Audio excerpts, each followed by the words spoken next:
right, you guys ready? Ready. Utah is home to 5 of the nation's top national parks, also known as the Mighty Five. Pretty incredible stuff. For this adventure, we're hitting 2 of our favorites on a Red Rock road trip through the heart of Utah's epic desert landscapes. Our first stop is below the massive walls of Zion National Park. We'll pull over, get out, take a little hike, find a little slot canyon. Then it's tunnel time on Utah Route 9 to another hike into Zion's less crowded backcountry before heading to Bryce Canyon National Park on Utah's amazing Scenic Route 12. We're not even in the park yet, and all the shots you want to stop and grab are just beautiful. Bryce Canyon's famous hoodoo formations are the big draw here, but shooting sunrise over Bryce is a bucket list dream come true. It's 16 degrees outside. This says 19 degrees. What's our elevation? 8,100. 8,100 feet. Combined into one adventure, Zion and Bryce Canyon pack plenty of front country punch, but exploring off the beaten path here unlocks the unique scenic finds you'll never forget. And really the trick is to just listen, which is hard to do right now because I'm out of breath from climbing up out of the creek bed. Get ready for 2 photogenic national parks explored on one drive through a land of sandstone, blue sky, and snow-covered sage. We've got a little lens envy going on. Half your lens is a hood. When you travel, the world becomes a smaller place. When you explore with friends that share a love of photography, destinations come to life. Are you not entertained? We tell the stories of travel with our cameras, capturing images of the most beautiful places on Earth. But every adventure reveals more than what's found in the frame. The people, the food, and the unexpected turns that happen on every journey. Want to go? No, he's going downtown on you. Hang on a second. Brings the full experience of travel into focus.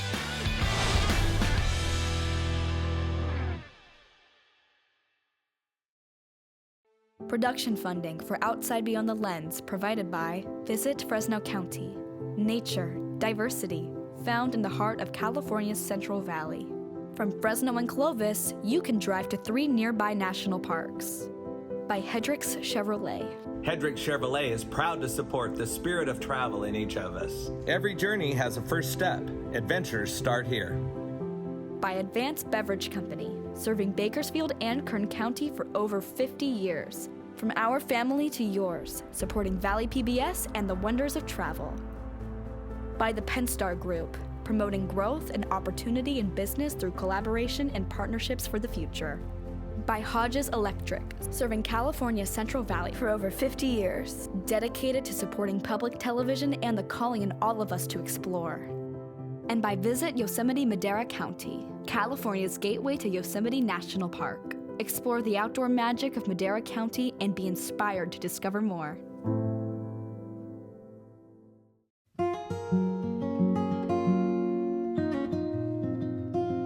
Utah is a place of great landscapes and scenic diversity. The rugged mountains in the northern part of the state seem to change without a hint of blending transformation into the slick rock regions of southern Utah, where the state's 5 national parks are all found. These parks, known as the Mighty Five, include Zion, Bryce, Capitol Reef, Canyonlands, and Arches National Parks. And all can be visited by a network of highways and routes that make getting to these national treasures almost as memorable as the parks themselves.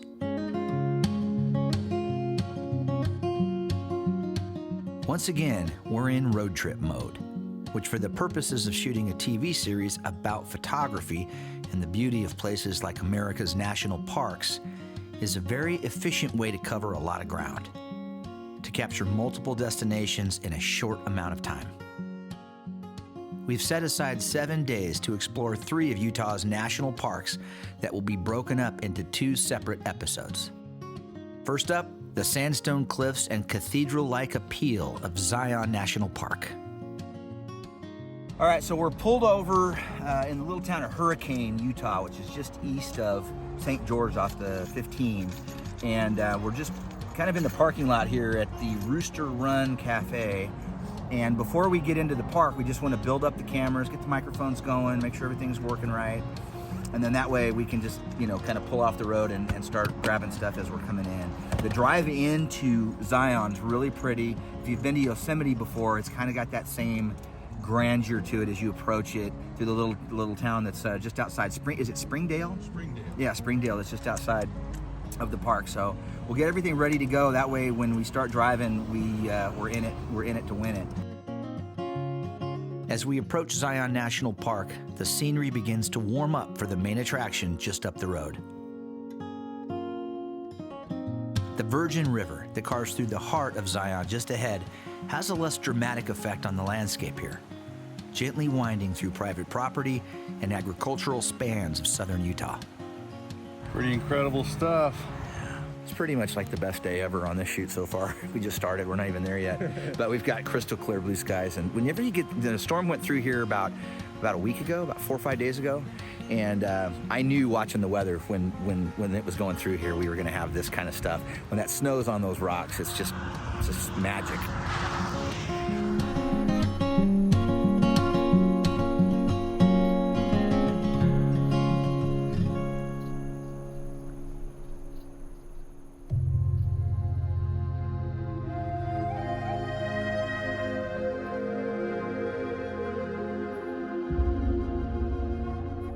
Springdale is the closest town to Zion National Park, a quiet place in winter months, booming in the summer vacation season. And as we pass through the quaint confines of Zion's doorsteps, the impact of this very special place on Earth casts its spell on 3 more souls. Zion became a national park in 1919, and of its 229 square miles, is best known for Zion Canyon. Carved by the North Fork of the Virgin River, the canyon is framed by red and tan Navajo sandstone cliffs, some over 2,000 feet tall. I've been to Zion several times, and its beauty never wanes. It's a park that is gut-punch gorgeous, a place so perfect, a part of me immediately feels a kind of pain inside once I get here, knowing that soon I will once again have to leave it behind.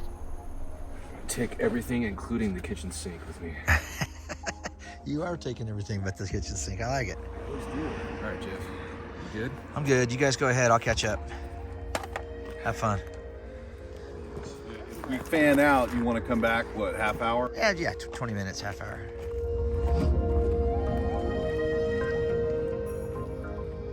Unfortunately for us on this trip, our pace is fast.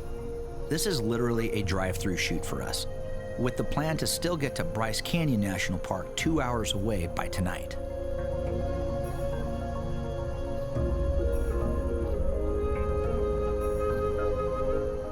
On the Scenic Loop Drive deeper into Zion Canyon, we pass the most popular feature in the park, a rock formation called Angel's Landing. The 2.5-mile-long trail gains 1,500 feet in elevation from the Virgin River to the top of the landing. The trail itself is listed on the National Register of Historic Places and is a popular bucket list hike for many. The final half mile of the hike is where people either turn around or push on to the top, carefully climbing a knife-edge trail with nothing but steady nerves and a chain handrail to guide them to the summit. From below looking up, hikers can be seen making the last daring climb on Zion's star attraction. And for those who touch the summit, stunning views of Zion Canyon stretch out in every direction.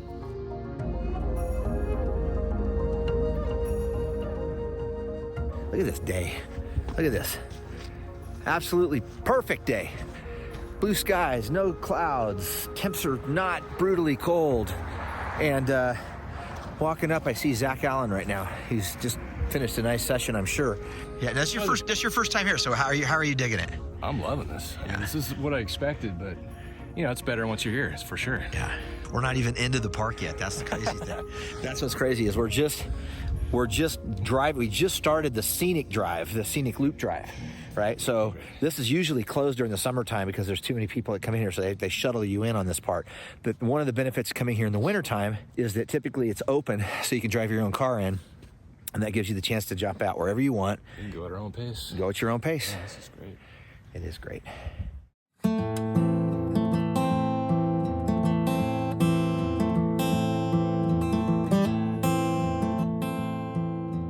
The scenic loop drive comes to an end at a place called the Temple of Senawava, and is where the famed Riverside Walk in Zion begins. This trail leads up the Virgin River to another popular place to explore in the park called the Narrows. Here, visitors navigate the Virgin River on foot, armed with wetsuit and special boots rented from various outfitters in Springdale. Okay, I've stopped just here off of the scenic loop drive in Zion, and right behind me is a family of deer sitting down, bedded down right now in the cottonwoods, and I got some pretty good shots. I've got the big lens on. I've got the 200 to 600 millimeter lens on right here, and so I'm getting a pretty good shot of the little baby, the little fawn in there. Can see him sitting right in here, and there's a lot of deer in here. I've been here several times, and there's some great deer spotting in here, so you can see some great deer, some big bucks and two in here, and really pretty to sit here under these red rock cliffs. A little bit of traffic going by, but that's okay. It's a nice, beautiful afternoon. After splitting up for a while to grab different scenes from the Riverwalk Trail area, I pick up Zack and Dave at the packed parking lot to move this train down the We had tracks. a great time. Did it work? Did you guys stick together? We stuck together, yeah. Yeah. Zion is really a place that needs at least 2 or 3 days to do properly when planning a visit here. Since this is more of a pass-through experience for us, it's back to Utah Route 9 and up the switchbacks that climb towards Zion's backcountry beauty. We're on this cool little climb out on Highway 9 up to 89. So you kind of climb out. You can see back there is where we were, back down in Zion National Park in the main canyon and the Virgin River. Now we're climbing up this really cool switchback road from way down below, kind of comes up, switches back around behind me and keeps on going. And then it's gonna go into a tunnel which goes through this whole rock right here. You can see a little window that's in the tunnel right there. That's a little vent. And the tunnel's inside. It keeps on going all the way back through. And then we're gonna punch out on the other side. Utah Route 9, also known as Zion Park Scenic Byway, leads us to the Zion Mount Carmel Tunnel, a mile-long bore through petrified sand that at its time of completion in 1930 was the longest non-urban tunnel in the United States. And the light at the end of this tunnel illuminates a paradise of desert landscapes caught between seasons and the beauty that struggle leaves behind.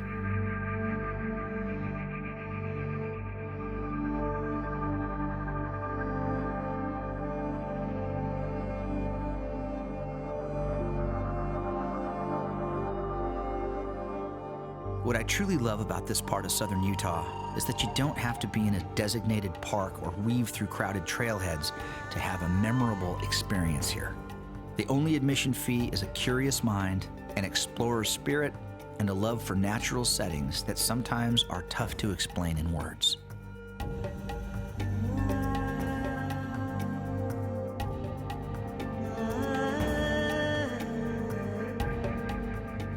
After linking up with Highway 89 at Mount Carmel Junction, we head north towards Bryce Canyon National Park.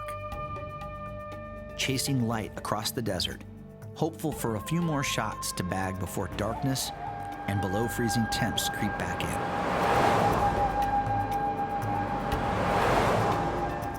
Another hour up the road, we turn east on one of America's best scenic drives, the legendary Utah Route 12 Scenic Byway. Snow still blankets the wide open fields of prairie sage and grasslands on a late winter afternoon that is slipping into night.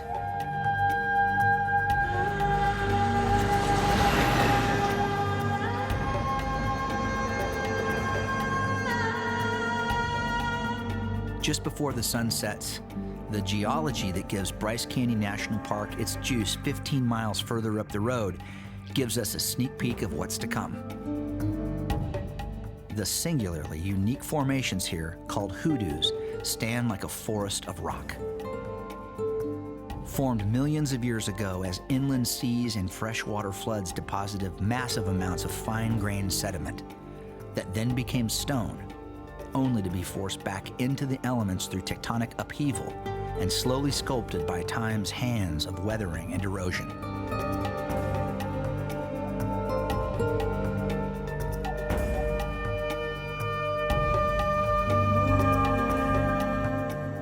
Okay, so it's 6:15 in the morning. It's 16 degrees outside. This says 19 degrees in the car. It says 16 when I did the thing. And we're gonna go shoot sunrise, because that's what you do when you're in Bryce Canyon National Park. You shoot the sunrise when it comes up over the hill to the east. Lots of folks are up and at 'em. We've seen lots of people out, coming with their backpacks and their camera equipment. Everybody's heading out right now. There's pretty much all the spots are good. I think, Dave, the last time we were here, we shot at Inspiration Point. Yeah, I believe so. And not Sunrise Point, where I think a lot of people go. So we're gonna head there now and see what it looks like.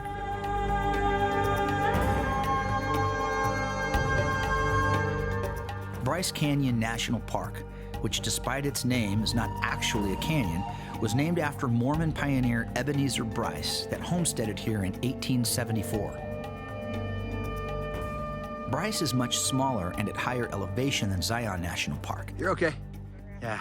Made up of amphitheaters of red rock hoodoos, park visitors typically look down at from the park's main road above. Okay, so what we're doing here is we're trying to figure out exactly where the sun's coming up. So we've got these programs that show us where the sun comes up, these apps. And so you say it's gonna come up over here just a little bit more, Zach, right? The thing we're trying to make sure, we're at Inspiration Point, and the terrain sort of wraps around the corner here. We want to make sure that we're not blocked by the actual sunrise. What's our elevation? 8,100 right here. 8,100 feet? Yeah. Yeah. Oh, that wind coming up canyon though. Woo! Yeah. Now there's actual Inspiration Point off to your right, up the hill. We can see the hoodoos starting to light up in the early morning light. If we look down to the city of Tropic, little town of Tropic down below, you might be able to see the lights, but man, it's gonna be beautiful. Let's go get our gear. Getting up to shoot sunrise means you're actually up well before sunrise to get everything ready. Once I'm here, in the moment, there's always a great sense of excitement. That chance that maybe this will be the one sunrise I'll always remember. As we stand here in the sub-freezing wind of a bitter cold Utah morning, waiting for the day's opening act, it feels like I remember them all. Okay, we are here at Inspiration Point at Bryce Canyon National Park right before sunrise. As you can see, it's starting to come together back there behind me. And, ooh, really looking good over there. It's cold right now. It's in the low teens. And the wind is blowing straight up the canyon behind me, right in my face when I turn around. But the guys are set up. Zach and Dave have good positions set up. We're all kind of shooting different programs right now. Zach's got a time lapse going and some wide angle stuff. Dave's shooting some wide. I've got the big lens on to try to actually grab the sunrise itself coming up. The sun's arrival transforms the muted pastels of Bryce Canyon slowly. The higher its angle in the sky, the more intense the colors found here reflect that light, and the desert begins to glow from within.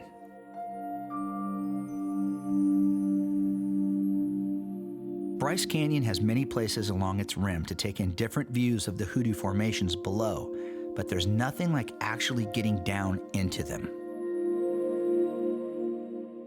An excellent system of trails winds through these towers of rock that give you an entirely new perspective and appreciation of their size. All right, man. You can see when you get down below the rim, we're on the Queen's Garden Trail. When you get down in here and you're amongst these hoodoos, it's really cool. All right, D. It's been a while since you and I have been down on this old trail. Been a few years. Yeah. Feels good to be back. It does. Same conditions too when we were here last time. We filmed here back in like 2011, I think it was, and we. Yeah. Remember a lot of snow on the trail there. Yeah, it was January and pretty cool. There's a lot of people, lots of folks out walking, enjoying the trail like we are today out here. Yeah, Beautiful sunny day. Couldn't have picked a better day. No, it is fun.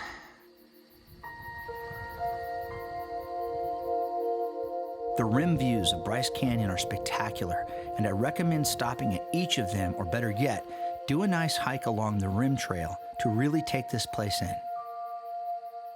But even if you're short on time, or not sure of your physical conditioning to venture off the overlooks above, try your best to take a short walk down into this surreal landscape to see, up close, how the forces of nature and time have created another masterpiece. So Hal, is this your first time to Bryce? It's my absolutely first time. And what's it like out here for you? It is amazing. The sunrises and the sunsets that I've seen so far have just been spectacular. And just I'm going down to the hoodoos right now to see what they are, and it's just very impressive. I'm not a professional like you. I'm doing it Well, that's what this show's about. We inspire people to do it. I got my little 2x zoom that I clip on, and so I go back and forth, and then I'll clean them up at home with digital zoom, and I pick out the nice spots for people to see. I'll post them. We've got a little lens envy going on. Half your lens is a hood. Back above Bryce Canyon National Park now, we visit the most grand of the rim-level views at Bryce Point. This platform extends well off the main wall of the canyon for stunning drop-away views in almost 360 degrees. The trick here, after grabbing all the obvious shots, is to really pay attention to the detail of what is found far below. The main stops for services just outside the park boundaries in Bryce are home to several hotels, the shuttle service, and the historic Ruby's Inn, and is where we stop for a quick bite to eat lunch on another run-and-gun day. Picking up a little lunch, right? A lot of lunch. Zack, knowing Zack. Yeah, we're at a local sandwich purveyor. Pretty much And we've all kind of spread out, had a good Dave's drinking some water. Zach's eating his junk food. Did you hit your 3 cookies already? My jalapeno chip. Did you? He's got 3. He's got 3 cookies. I got one for each of us. Well, no, you don't. Those are 3 for you. I know that's how this rolls. I got a salad going here with no dressing on it, which has been slowing me down a little bit. Our last run of the day is to a place away from the main canyon area, down Utah Route 12 to a trailhead of one of Bryce Canyon's many hidden gems free from crowds. Okay, so we're parked at Mossy Cave Turnout. This is just like, I'd say like 4 or 5 miles below Bryce, off the turnoff from Bryce Canyon. So we're just gonna cruise on in here. It's about a half a mile hike into the cave, and along the way there's some really pretty hoodoos with some windows in them and a cool little creek running through, so we're gonna go check it out. The short hike into Mossy Cave along a trail that crosses a creek called Tropic Ditch is a fun way to wind down the day.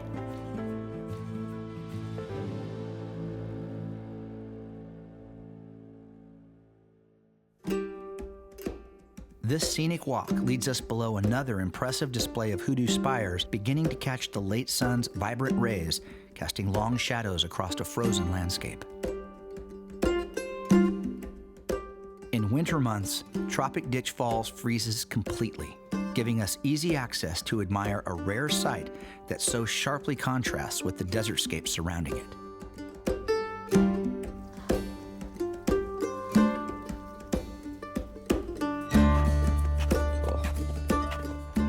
A little further up the trail, and one short, steep little pull up a frozen path leads to another icy treasure in Bryce Canyon's backcountry, to Mossy Cave. The last time I was here, this was a fully frozen giant waterfall hanging over the edge, and it's not there today. Lack of water in this little creek, who knows? But still really pretty. Mossy Cave is. And really the trick is to just listen, which is hard to do right now because I'm out of breath from climbing up out of the creek bed. But let's get some shots in here. This is really cool. This shelter cave becomes a frozen grotto in winter months and a cool retreat from the heat, lined with moss and lichen in summer.